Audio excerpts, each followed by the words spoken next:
XDC holders, it is heating up. And when I say it, I mean MLETR adoption. We are going to be talking about this. Welcome to the channel, everyone. My name is Nick. For those that are new to the channel, hopefully by the end of this video, you do become a subscriber. I wanted to wait a little bit to see some more announcements regarding this, but we have been noticing some pretty significant moves being made around MLETR. Now, for those that don't know about this is model law on electronic transferable records. This is the standardization that we need to have in place in order for digital trade to become a reality. And back in the beginning of June, we saw France actually join the MLETR club, recognizing that this is going to truly embrace the digitalization of trade finance itself. I strongly encourage everyone to join the free Discord. There's going to be a link at the top of the description below. This is one of the most valuable and informative Discords out there, and it's completely free. There's a free side that has a ton of free crypto gems, free market strategies, guides, market trends, free charts, and there's also going to be new cheat sheets dropped in this Discord. And already, we have a ton of testimonials from members of the Discord that have been absolutely loving it. So what are you waiting for? Go and click the link at the top of the description below and join the free Discord. And we have down here a breakdown of what it really is. Again, I already talked to you guys a little bit about it, but we have, by transitioning to digital solutions, French SMEs and mid-sized companies can better compete globally, facilitating quicker transaction times and reducing errors in cross-border transactions. We also have France's adoption of MLETR is part of a broader effort to harmonize digital trade practices around title trade documents around the world. The adoption is also expected to stimulate economic growth by making France a more attractive place to transact, trade, and finance while supporting innovation and sustainability. This effort aims to harmonize definitions, standards, and data sharing across borders to facilitate the legal use of electronic trade documents, thereby reducing cost and improving efficiency in trade finance. And of course, we have a focus on the rapid law adoption of MLETR. We know that back in September of 2023, they were saying 2024, but it was a little bit of a typo. The UK enacted Electronic Trade Documents Act, which is a major act behind, the adoption of MLETR, the push towards digital trade, even utilizing DLT, new technologies to actually have this become a reality. So as we do focus on what France is doing, I think that this is going to be a game changer. Obviously, we're going to continue to see MLETR really kind of be adopted around the world. We have a full quote down here regarding even DLT adoption. The law is technologically neutral, allowing the use of various digital tools and platforms such as DLT in order to manage electronic transferable records. So again, this is going to be huge, and we even have digital trade documents are expected to cut transaction processing cost by up to 50%, with projected savings for France reaching 823 million euros within the first decade of implementation. So now we are going to start to see a full-on push towards new technologies to truly realize in this goal. We also know that the ICC is a part of this. We know that the ICC is actually working with specific names in this space like Xinfin. But we also have down here that Anigio said, "We are thrilled to see France leading the way with the adoption of an MLETR legal framework, demonstrating their passion and commitment to a paperless trade in the 21st century. Anigio's Trace original technology is prepared to facilitate the move from paper to digital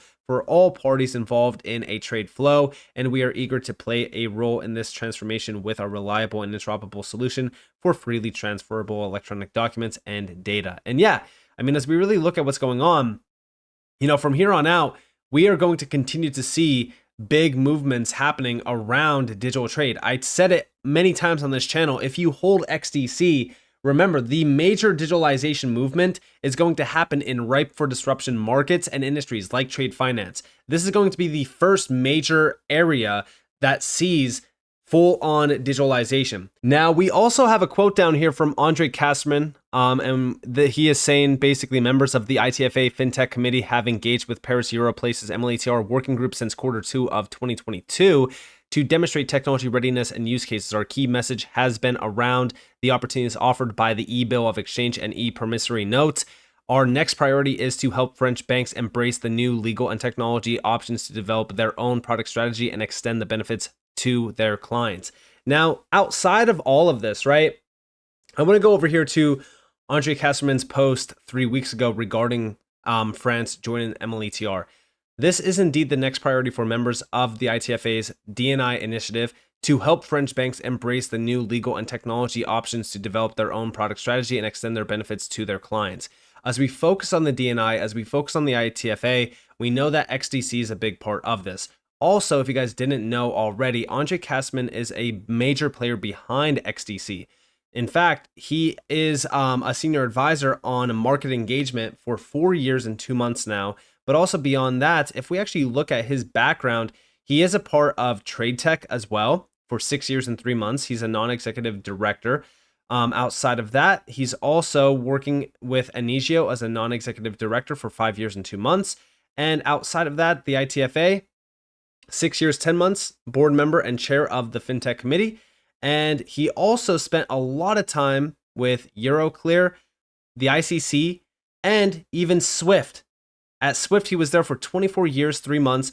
At the ICC, he was there for 5 years, 6 months. And at Euroclear, he was there for about 2 years and 3 months. Again, this is a very substantial individual, and having him behind XDC as well just kind of shows you where we're really kind of headed. And we already know that digital trade is the next big focus. Now, outside of just France joining MLETR, we also got a big update at the end of June, and this was Baron Steel and HSBC Baron set new standards in digital trade.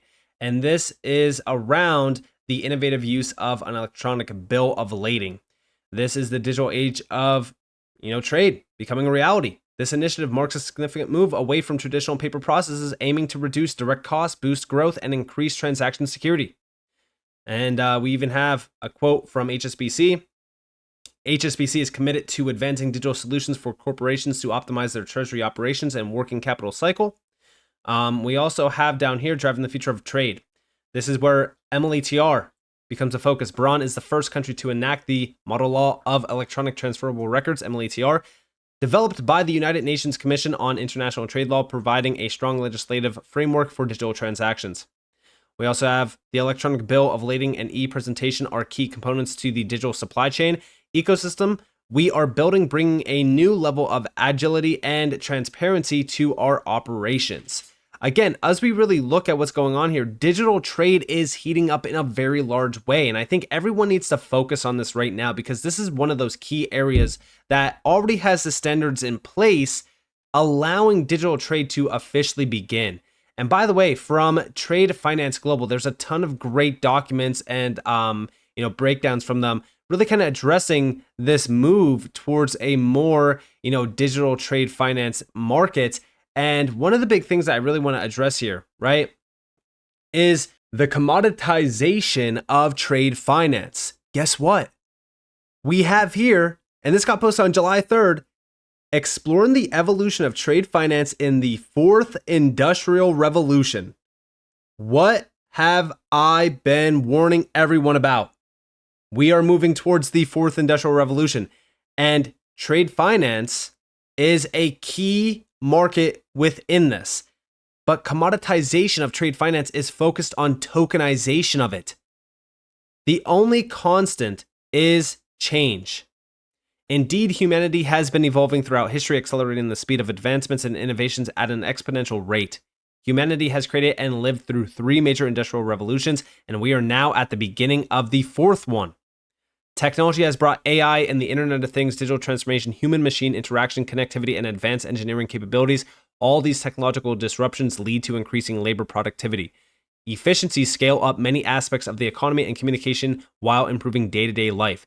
Now, building upon this, let's focus on trade finance.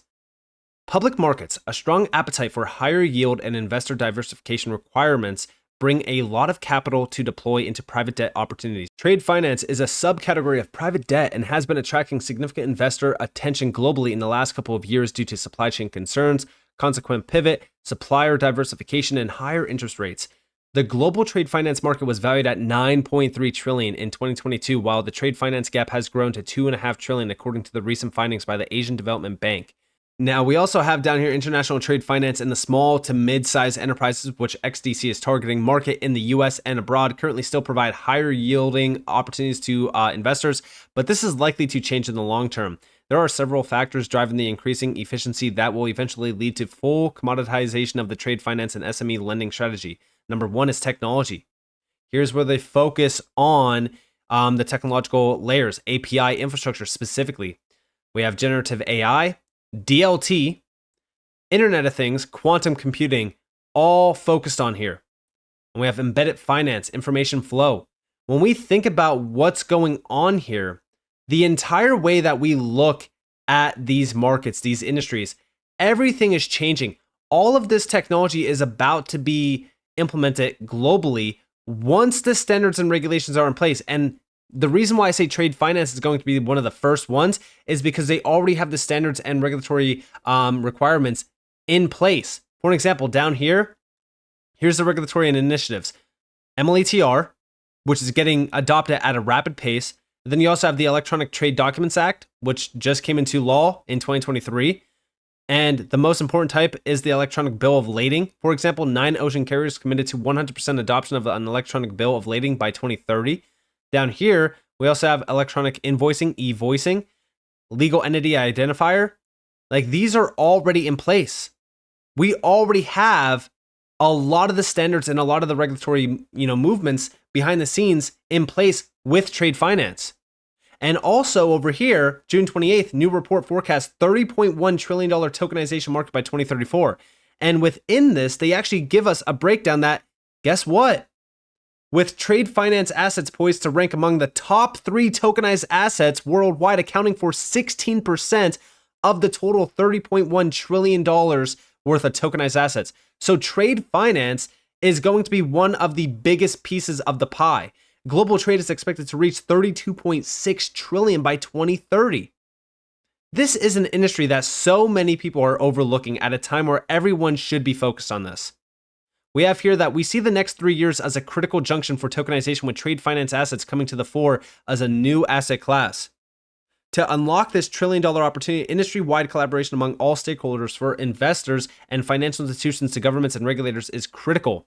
Banks need to increasingly take on the role of bridging the existing traditional financial markets with newer and more open token-based or enabled market infrastructure. As one of the top 5 trade finance banks globally, and with our involvement in industry initiatives such as Project Guardian and Project Dynamo, Standard Chartered aims to be a driving force in the tokenization of real-world assets and unlocking its potential to narrow the global trade finance gap and play our part in powering the real economy. And, this is a significant quote because, Standard Chartered has become a big player.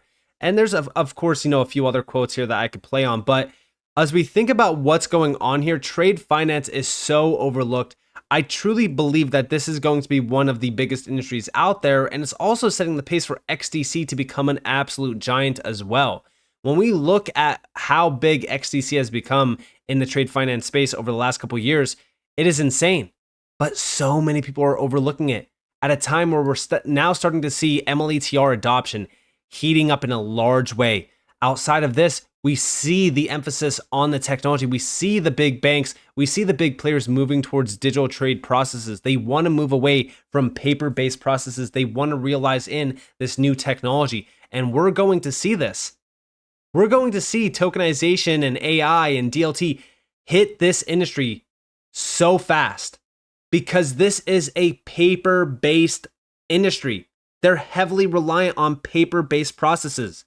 They need to innovate. They need to move forward. So as we focus on this, you need to pay attention to XDC if you're not already. And if you are in it, guys, there are some exciting things happening behind the scenes. So with that being said, I hope that you guys enjoyed this video. If you guys did, definitely leave a like, subscribe, turn notifications on because more free content. You guys are more than welcome to follow me on Twitter and join the free Discord down in the description below. And with that being said, guys, it's been Nick. Thanks for watching. Peace out.